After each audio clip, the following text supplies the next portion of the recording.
அதிமுகவின் தேர்தல் வாக்குறுதியை திமுக காப்பி அடித்து விட்டதாக அக்கட்சியின் பொதுச் செயலர் எடப்பாடி பழனிசாமி கூறியிருந்த நிலையில் திமுகவின் திட்டங்களையே அதிமுக காப்பியடித்திருப்பதாக அக்கட்சியின் தலைவர் ஸ்டாலின் பதிலடி கொடுத்திருக்கிறார். இதனை வினை எதிர்வினை பகுதியில் காணலாம்.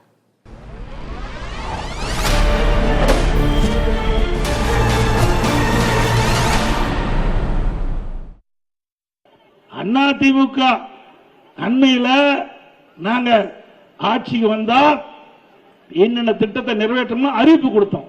அதே அறிவிப்பு தான் திரு ஸ்டாலின் அப்படியே காப்பிடிச்சு இன்றைய தினம் வெளிப்படுத்திருக்காங்க. இன்னைக்கு திராவிட முன்னேற்ற கழகம் ஆட்சிக்கு வந்தவுடன் இந்த 525 அறிவிப்புகள் நிறைவேற்றப்படும் என்று 2021 சட்டமன்ற பொதுத்தேர்தலில் அறிவிச்சாங்க. அந்த அறிவிப்படி நாளில் ஒரு பங்கு தான் நிறைவேற்றிருக்கீங்க. எஞ்சிய பகுதியே நிறைவேற்ற முடியல. மீண்டும் ஆட்சிக்கு வந்து என்ன நிறைவேற்ற போறீங்க?